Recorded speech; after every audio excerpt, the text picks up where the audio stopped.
Pimpri Chinchwad police आयुक्तालय अंतर्गत महाराष्ट्र राज्य पोलीस भरती प्रक्रियेतील मैदानी आणि शारीरिक चाचणीला आजपासून सुरुवात झाली आहे। भोसरी येथील इंद्रायणी नगरमधील संत ज्ञानेश्वर क्रीडांगणात ही प्रक्रिया राबवण्यात येत असून पहिल्याच दिवशी मोठ्या संख्येने उमेदवारांनी उपस्थिती लावली आहे। राज्यभरात 15,300 पदांसाठी भरती होत असून पिंपरी चिंचवडकरांसाठी 462 पदे मंजूर करण्यात आली आहेत। यासाठी तब्बल 14,000हून अधिक उमेदवारांनी अर्ज केले आहेत। दररोज 500 ते 800 उमेदवारांची शारीरिक चाचणी घेतली जात आहे। भरती प्रक्रिया पारदर्शक राहावी यासाठी पोलीस प्रशासनाकडून विशेष नियोजन करण्यात आले आहे। क्रीडांगण परिसरात सीसीटीव्ही कॅमेरे, RFID प्रणाली आणि बायोमेट्रिक तपासणीद्वारे उमेदवारांची ओळख निश्चित केली जात आहे। पुरुष आणि महिला उमेदवारांसाठी वेगवेगळ्या शारीरिक चाचण्या घेतल्या जात असून पात्र उमेदवारांना पुढील लेखी परीक्षेसाठी बोलवण्यात येणार आहे।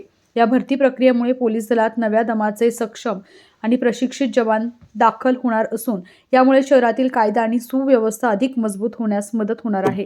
पिंपरी चिंचवड पोलिसांच्या तर्फे जी भरती आयोजित करण्यात आलेली आहे त्याचा आज पहिला दिवस आहे। आज आम्ही 800 उमेदवार बोलवले होते, त्याच्यापैकी 550 उमेदवार आलेले आहेत। त्यांची भरती प्रक्रिया आणि आजचं त्यांचं फिजिकल जवळजवळ आता संपेलच एक 15-20 मिनिटामध्ये। त्यासाठी आम्ही मोठ्या प्रमाणावरती तयारी केलेली आहे। मी स्वतः आमचे 3 DCPs, 5-6 ACPs, 17 PI, 400च्या आसपास अंमलदार आहेत, 40 CCTV आम्ही लावलेले आहेत।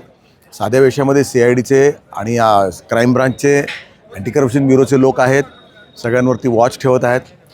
अंमलदारांच्या तर्फे त्यांचे बॅग्स वगैरे चेक करून आम्ही त्याच्यामध्ये कुठलं उत्तेजक द्रव्य वगैरे वापरत नाहीत नाही याची पण आम्ही खात्री करत आहोत।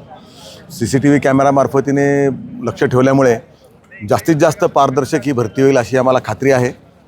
ही भरतीचं फिजिकल 15 दिवस चालेल अजून 26 तारखेपर्यंत।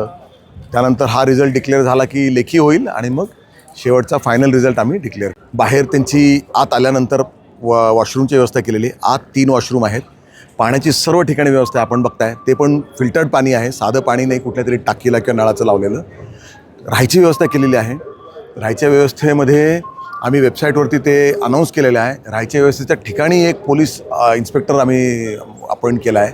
तिथे RO प्लॅन बसवला आहे, बेड आहेत, गाद्या आहेत, अंघोळीची व्यवस्था आहे, टॉयलेटची व्यवस्था आहे। सर्वात महत्त्वाचं म्हणजे सकाळी 4 वाजल्यापासून त्यांना नवळी माथ्यावरून इथं आणण्यासाठी बसेसची आम्ही व्यवस्था केलेली आहे। आजही आम्ही बसेसने त्यांना आणलेलं आहे। आज अंदाजे 100 उमेदवार तिथं राहत आहेत आणि उद्याही साधारणपणे तेवढेच राहतील असं आम्हाला वाटतं आहे। त्यांचं उद्या त्यांची भरतीचं फिजिकल आहे असे। किती जागांसाठी भरती होती? आणि 462 जागा आहेत आणि 14,500च्या आसपास अर्ज आलेले आहेत। येणाऱ्या विद्यार्थ्यांसाठी काय आव्हान कराल? नाही, आम्ही अत्यंत चांगल्या प्रकारे पारदर्शकपणे आपण भरती करत आहोत। आपण समक्ष बघत आहात।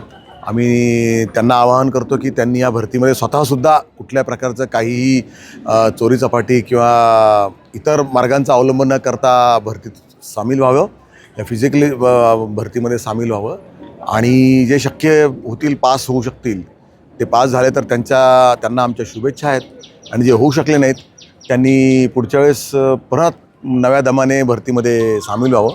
जे नवीन भरती होतील त्यांना पिंपरी चिंचवड पोलिसांच्या मार्फतीने आमचं स्वागत आहे।